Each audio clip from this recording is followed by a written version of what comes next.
உங்கள் பிரார்த்தனைகள் வானத்திற்கும் பூமிக்கும் இடையில் நிறுத்தப்பட்டால் என்ன செய்வீர்கள்? அல்லாஹ்வை நேரடியாகச் சென்றடைய ஒரு ரகசிய திறவுகோல் இருக்கிறது. அதுதான் ஸலவாத். பார்க்கப்போனால் மிகச் சிறிய வார்த்தை, ஆனால் பிரபஞ்சத்தையே அசைக்கும் சக்தி அதற்குள் அடங்கியுள்ளது. இது எப்படி சாத்தியம்?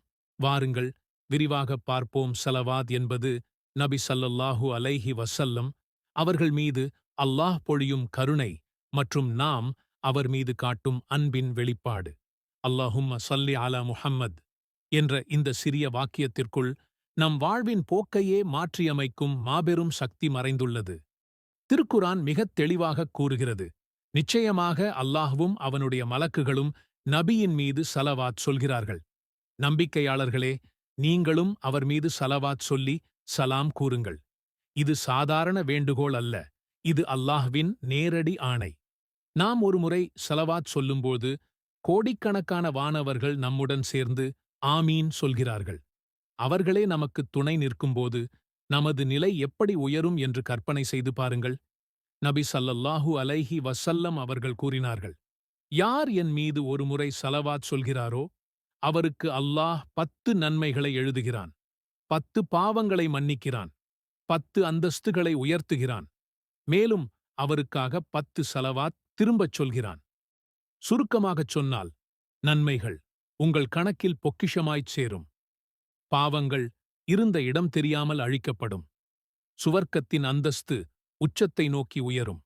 இப்னு மஸ்ஊத் அவர்கள் கூறினார்கள், உங்கள் துஆவிற்கு முன்னும் பின்னும் ஸலவாத்தைக் கொண்டு அலங்கரியுங்கள், அப்போது அது ஏற்றுக்கொள்ளப்படும். நமது கவலைகளும் தேவைகளும் அல்லாஹ்விடம் மின்னல் வேகத்தில் சென்றடைய ஸலவாத் எனும் அதிவிரைவு அஞ்சல் அவசியம். இல்லையெனில் அது உரிய இடத்தை அடையாமல் நிராகரிக்கப்படலாம். திருமறை குர்ஆனில் சூரத்துல் அஹ்ஜாப அத்தியாயம் 41 மற்றும் 42வது வசனத்தில் அழகாகச் சொல்கிறான், நம்பிக்கை கொண்டவர்களே, அல்லாஹ்வை அதிகமதிகம் நினைவு கூருங்கள், இன்னும் காலையிலும் மாலையிலும் அவனை துதி செய்யுங்கள் என்று.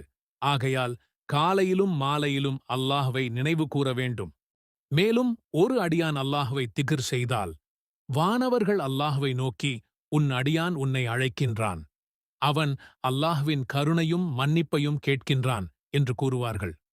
எனவே நாம் திக்ரை ஓதிய பிறகு நமக்குத் தேவையானதை அல்லாஹ்விடம் கேட்டால் இன்ஷா அல்லாஹ் நிச்சயமாக அல்லாஹ் நமக்குத் தருவான்.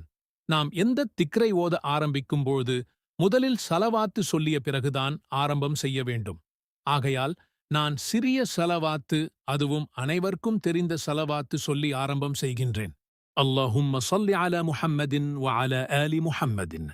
அல்லாஹுடைய சாந்தியும் கருணையும் நபி ஸல்லல்லாஹு அலைஹி வஸல்லம் அவர்கள் மீதும் அவரின் குடும்பத்தாரின் மீதும் உண்டாகட்டும். இதனுடைய சிறப்பு என்னவென்றால், யார் நபி ஸல்லல்லாஹு அலைஹி வஸல்லம் மீது ஒரு முறை ஸலவாத்து சொல்கிறாரோ அவர்கள் மீது அல்லாஹ் 10 முறை அருள் புரிகிறான். நாம் இதை 10 முறை கூறினால் அல்லாஹ் நம் மீது 100 முறை அருள் புரிகிறான். ஆகையால் இதை இப்போது 10 முறை ஓதி அல்லாஹ்வின் அருளை பெறுவோம். பிறகு அடுத்த திக்ரை ஓதலாம். அல்லாஹும்ம ஸல்லி அலா முஹம்மதின் வ அலா ஆலி முஹம்மதின். அல்லாஹும்ம ஸல்லி அலா முஹம்மதின் வ அலா ஆலி முஹம்மதின். அல்லாஹும்ம ஸல்லி அலா முஹம்மதின் வ அலா ஆலி முஹம்மதின். அல்லாஹும்ம ஸல்லி அலா முஹம்மதின் வ அலா ஆலி முஹம்மதின். அல்லாஹும்ம ஸல்லி அலா முஹம்மதின் வ அலா ஆலி முஹம்மதின்.